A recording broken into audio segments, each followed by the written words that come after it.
గురూజీ 72 గంటల్లోనే ఫోన్లోని అద్భుతమైన జ్యోతిష్య పరిష్కారం చూపిస్తారు. నమ్మండి, నమ్మకపోండి, ఇది నిజం. శ్మశాన కాళి రుద్ర చౌడీదేవి ఆరాధకులు నంబర్ 1 వశీకరణ స్పెషలిస్ట్ గురూజీ.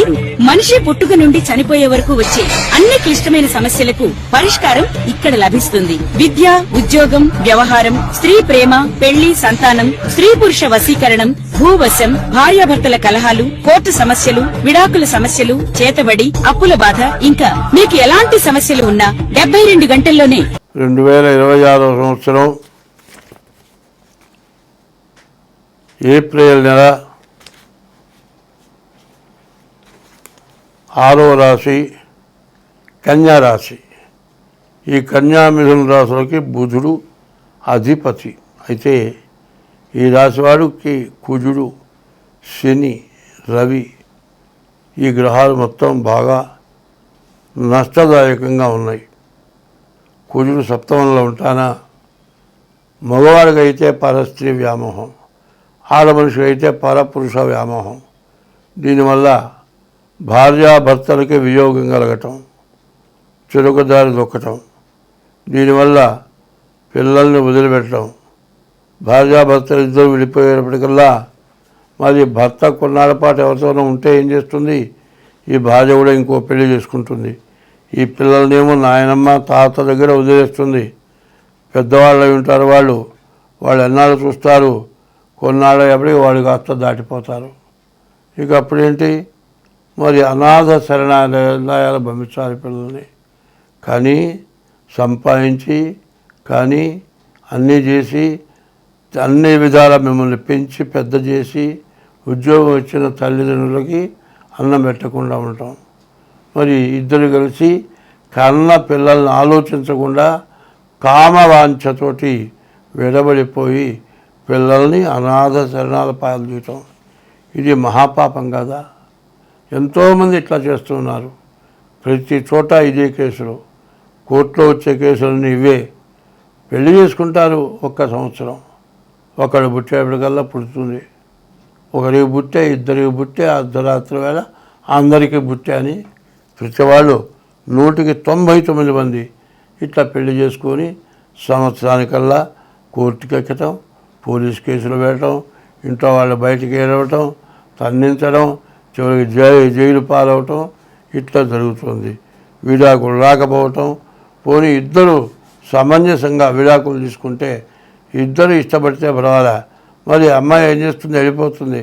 నా పెళ్ళికి 20 లక్షలు ఖర్చు పెట్టా, మరి నా సొమ్మంతా ఖర్చు అయిపోయింది, నేను పనికి రాకపోయినా నాకు 4 లక్షలు ఇస్తే, 40 లక్షలు ఇస్తే నేను విడాకులు ఇస్తానంటుంది. ఆమె విడాకులు ఇవ్వదు, నిన్ను పెళ్లి చేసుకోదు. మరి ఇక ఏంటి పరిస్థితి? ఇట్లాంటి పరిస్థితులు ఎట్లా ఉంటాయంటే చాలా ఇబ్బందిగా ఉంటాయి. కాదండి, ఒక్కడంటాడు నా భార్య మంచిది కాదండి అని కోర్టులో చెబితే, కోర్టులో వాళ్ళు ఏమంటారు, నీ భార్య ఎక్కడన్నా తప్పు చేస్తున్న చోట చూపించంటారు. ఎవడు చూపించగలుగుతాడు? ఎట్లా కనపడుతుంది? చేసే తప్పు కనపడేట్టుగా చేస్తారా? భార్యాభర్తలే ఒక చోట ఉన్నప్పుడు కనపడకుండా వాళ్ళ పని వాళ్ళు చేసుకుంటారు. అట్లాంటప్పుడు దొంగ పని చేసేవాళ్ళు కనపడతారా? ఇట్లాంటి దానివల్ల బాగా విరోధాలు, మరి ఇద్దరు కలవకపోవటం. మరి ఆమెమో ఏదో అలవాటు ఉందని చెప్పారు కాబట్టి ఆమె నీ మొహం చూడదు, నీ పిల్లలు నువ్వు అన్యాయం అవుతావు, నీకు పెళ్ళి కాదు, ఆమె పెళ్లి చేసుకోదు, నీ ఉద్యోగం చేయటానికి వీల్లేదు. ప్రతి వారమో 10 రోజులకో నెల రోజులకో కోర్టు చుట్టూతా తిరుగుతుంటే ఉద్యోగం ఉంటుందా? ఉద్యోగం ఉంటుంది. ఇట్లా దాదాపుగా చెప్పాలంటే 199 కేసులన్నీ ఇవే. మరి ఇట్లా కేసులు చాలా ఎక్కువ అవుతున్నాయి. ఒకప్పుడు ఒకళ్ళు నా దగ్గరికి వచ్చారు, అమ్మాయి పోలియో వ్యాధి, మరి ఎంటెక్ చేసింది. అమ్మాయి పెద్ద కంపెనీకి జేఎంగా చేస్తుంది. అమ్మాయి మరి ఇతర దేశాల్లో కూడా షాపులు ఉన్నాయి, ఆ కంపెనీలు ఉన్నాయి. అక్కడికి చెక్కింగ్ పోతే పక్కన గుమస్తా, మరి పుస్తకాలు మోసే జమాను ఇద్దరు ఆనుకొని కూర్చున్నారని చెప్పి ఈ మూడుకు అనుమానం రోగం. వాడు ఇంటర్ పాస్ అయినాడు, పోలియో ఉంది కాబట్టి ఎవరు పడితే వాళ్ళు చేసుకోరని ఆ పిల్లని మరి ఎంఏ ఇది ఈ ఎస్ఎల్సి కాకుండా పియూసీ అమ్మాయికి ఎవరికి ఇచ్చేశారు. చివరికి గందరగోళం అయిపోయి చాలా గొడవలు అయిపోయి కోట్ల ఆస్తులు ఉన్నాయి, తగాదాలు పెట్టుకొని పోలీసు కేసులు పెట్టుకొని చివరికి నా దగ్గరికి వచ్చారు. చివరికి నా దగ్గరికి వస్తే నేను ఇద్దరిని కూర్చోబెట్టి సమావేశపరిస్తే తల్లిదండ్రులు అంటారు మా అమ్మాయిని బతకని చంపేస్తాడంటారు. చస్తే మూడు దగ్గర చచ్చిపోవరాలేదు, నువ్వు ఉండాల్సిందే కాపురం అంటే ఆ పిల్ల ఇష్టపడి వెళ్ళింది. మరి కొడుకు పుట్టాడు, వాడు కనీసం 15 సంవత్సరాలు. మరి వాడి పేరు గణేష్ అని పెట్టారు. ఎందుకంటే మొదట్లో పడ్డ పొరపాటుని సరిదిద్దుకోవడం చాలా గొప్పతనం. తప్పు చేయకుండా ఉండటం చాలా మంచిది.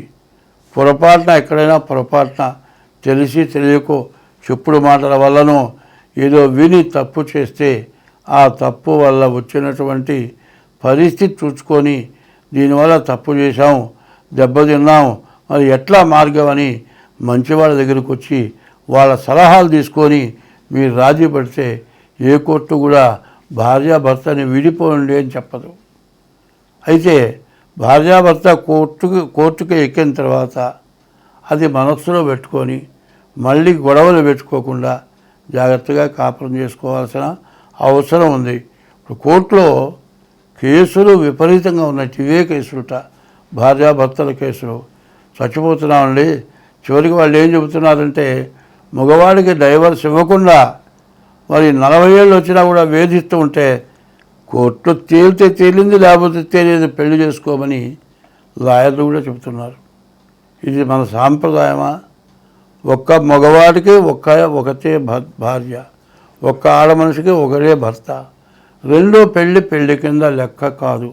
అది పెళ్లిగా తీసుకుంటాను వీల్లేదు. నీ గోత్రం ఏమిటయా అంటే మొదట పెళ్లి తాలూకు గోత్రమే గోత్రం తప్పితే రెండో పెళ్లి గోత్రం రాదు. కాబట్టి ఇట్లాంటి వాటి వల్ల చాలామంది చాలా నష్టపడుతున్నారు. ఈ కన్యారాశి వాళ్ళు చాలా జాగ్రత్త పడండి. ఈ రాశి వాళ్ళకి సప్తమంలో రవి, కుజుడు, శని ఈ 3 పాపగ్రహాలే. ఈ 3 పాపగ్రహాల వల్ల చాలా నష్టం ఉంది. ఎవరికైనా సరే విద్య తర్వాత ఉద్యోగం తర్వాత వివాహం తర్వాత సంతానం, ఇల్లు, ఇవి కావాలి. ఇందులో మధ్యలో పెళ్లి కాగానే గందరగోళం ప్రారంభమవుతోంది. ఆడపిల్లలు తగ్గారు, ఆడపిల్లలు దొరకట్లేదు, ఎట్లా పెళ్ళి అయితే మళ్ళీ గందరగోళం. ఇటువంటి సమస్యలు రాకుండా చూసుకోవాలి. ఏదైనా సమస్యలు ఉండేటట్లయితే ఇద్దరి జాతకాలు నా దగ్గరికి తీసుకొస్తే జాతకాలు చూసి ఆ జాతకం లోపమేమిటో చూసి దాన్ని తగిన శాంతి చేసి కుటుంబాలు కలిసి ఉండేట్లుగా చేయగలుగుతాను నేను. కాబట్టి ఇట్లాంటి కేసులు ఎన్నో వివాహం కాని వాళ్ళు కానీ వివాహమై గొడవలైన వాళ్ళు కానీ నా దగ్గరికి వచ్చుంటే వాళ్ళ జాతకాలు చూసి వాళ్ళకి తగినటువంటి మరి పనులు చేయించి వాళ్ళు బాగుండేట్లుగా చేశాను. ఇట్లా చాలామంది నా దగ్గర బాగుపడ్డారు.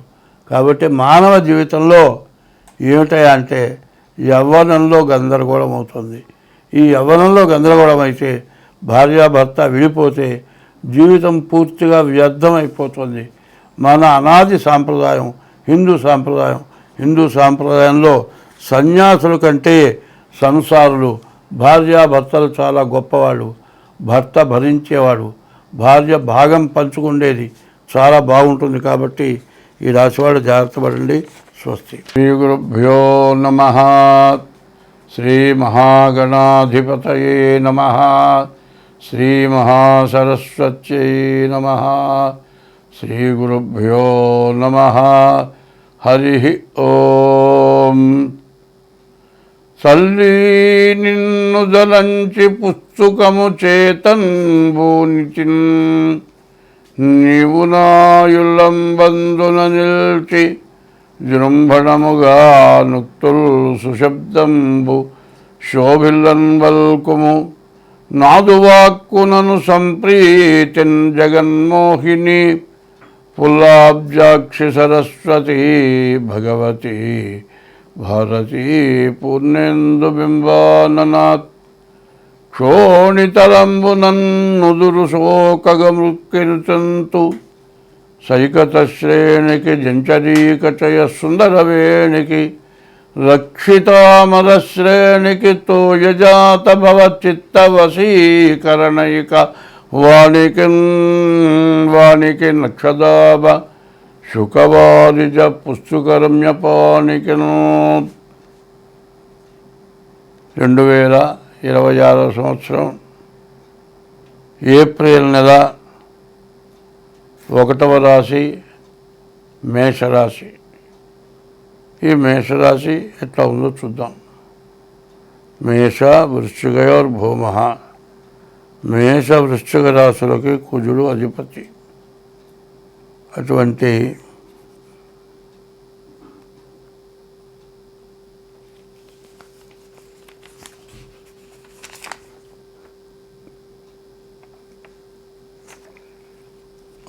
కుజుడు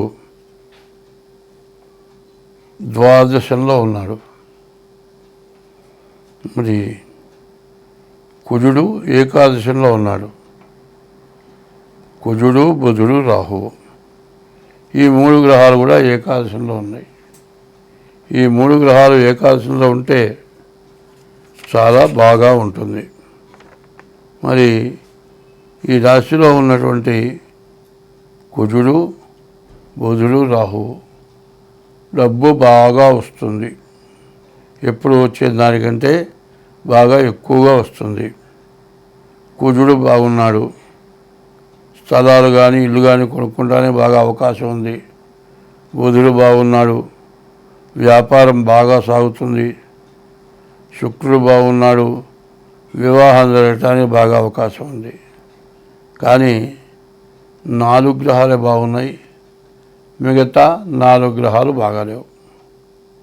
రవి, శని, శుక్రుడు, గురువు, రాహువు, కేతువు ఈ 4 గ్రహాలు రవి, శని, శుక్రుడు, రాహువు, గురువు, కేతువు ఈ గ్రహాలు బాగాలేవు. దీనివల్ల 12 ఉన్నటువంటి మరి ఈ శని వల్ల ఏమిటాయంటే ద్వాదశాంత్యో వ్యయోరిప్ప. ఏలినాడు శని మొదటి భాగం మేషరాశికి ద్వాదశాంతి 12 ఉన్నాడు. ఈ మేషరాశికి 12 ఉంటే వ్యయకారకుడు. విపరీతమైన డబ్బు ఖర్చు పెట్టిస్తాడు. అప్పులు తెచ్చి కూడా ఖర్చు పెట్టాల్సి వస్తుంది. చాలా ఇబ్బందులు.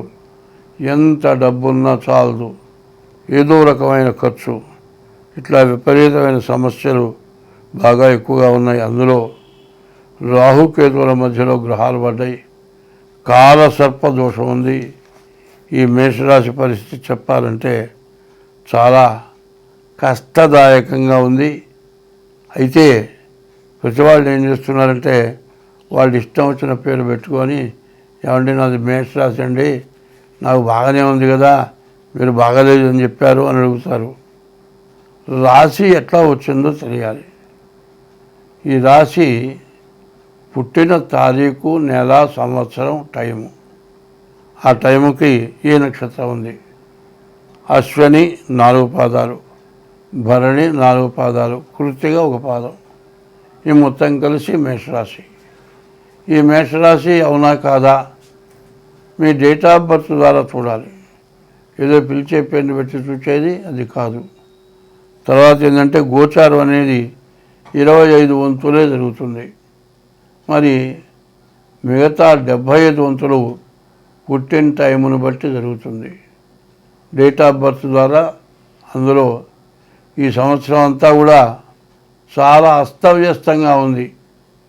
ఏమీ చెప్పడానికి వీలు కాకుండా ఉంది. సగం బాగుంది, సగం బాగాలేదు.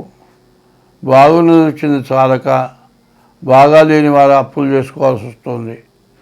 పైన అప్పులు చేసినా కూడా బాధలు, సమస్యలు, హాస్పిటళ్ళు, ఖర్చులు, ఇట్లా విపరీతమైన ఖర్చులు. కొన్ని అనవసరమైన కేసులు నెత్తినబడతాయి. ఏమీ లేదు, పిల్లలు ఉన్నారు, కాపీ కొట్టారనుకోండి డీబార్, ఎమ్మెల్యే చదివే పని లేదు, జడ్జి మార్కు పడిపోతుంది. ఇట్లా కొన్ని పొరపాట్ల వల్ల మరి ఏదో అనవసరమైన ఒక్కోసారి ఏమవుతుంది, మనం ఎవరింట్లో ఉన్నాం అనుకోండి, వాళ్ళ ఇంట్లో అంతకుముందు వస్తువు పోయింది అనుకుంటున్నారు. ఈ లోపల వచ్చేటప్పటికల్లా ఈ మనిషికి ఇక్కడ ఉన్నాడు కాల్ చేశాడేమో, ముందు పోలీస్ స్టేషన్కి ఫోన్ చేస్తారు. నువ్వు కాల్ చేయకపోయినా దొంగతనం నీ మీద పడుతుంది. ఇటువంటి రకరకాలైన సమస్యలు. ఈ సంవత్సరం శని వల్ల ఇబ్బంది పడేవాళ్ళు 5 కనపడుతున్నారు. ఎవరు 5 అంటే మేషరాశికి 12వ శని, మీనరాశికి 1వ శని, కుంభరాశికి 2వ శని, ధనస్సు రాశికి 4వ శని, సింహరాశికి 8వ శని. ఇది ఈనాటి శనిలో ఇవి 5 రకాలన్నమాట. ద్వాదశస్తమ జన్మస్థం శని అంగారకో గురు కుర్వంతి ప్రాణ సందేహం స్థానచలనం ధనక్షయం. నేను చెప్పా కదా, సింహరాశికి 8 ఉన్నాడు శని, ధనస్సు రాశికి 4 ఉన్నాడు శని, కుంభరాశికి 2 ఉన్నాడు శని, మీనరాశికి 1 ఉన్నాడు శని, మరి మీనరాశికి 12 ఉన్నాడు శని. ఇట్లా శని ఉండేటట్లయితే ద్వాదశం అంటే 12, అష్టమం అంటే 8, జన్మం అంటే 1, అష్టమం ద్వాదశం జన్మం ద్వితీయం అర్ధాష్టమం. ఇట్లా కనుక శని ఉంటే మీరు బతకడం చాలా కష్టమవుతుంది. ఆత్మహత్య చేసుకుందామన్నంత బాధ కలుగుతుంది. ఈ సంవత్సరం వల్ల కూడా సింహరాశికి, ధనస్సు రాశికి, కుంభరాశికి, మీనరాశికి, మేషరాశికి శని పూర్తిగా బాగాలేడు. మరి మార్చి 19 నుంచి ఏప్రిల్ నెల 6వ తారీఖు వరకు కూడా మేషరాశి, మీనరాశి, కుంభరాశి, ధనస్సు రాశి, సింహరాశి ఈ రాశులకి శని పూర్తిగా బాగాలేడు. మరి గోచార రీత్యా బాగాలేదు. జన్మలగ్న రీత్యా ఎట్లా ఉన్నది అనేదానికి ముందు మీ డేట్ ఆఫ్ బర్త్ ద్వారా మీ జాతకం చూపించుకోవడం చాలా అవసరం. ఇట్లా చూపించుకున్నట్లయితే మీకు ఎటువంటి సమస్య లేకుండా జాతకం చూసి మీకు దోషాలు ఏమన్నా ఉంటే దానికి ఏ రకమైన పూజలు చేయాలో చూసి మీకు ఆ రకం పూజలు చేయించి మీ యొక్క జాతకం బాగుండేట్టుగా, మీరు నష్టపడకుండా ఉండేటట్లుగా చూడటానికి అవకాశం ఉంటుంది.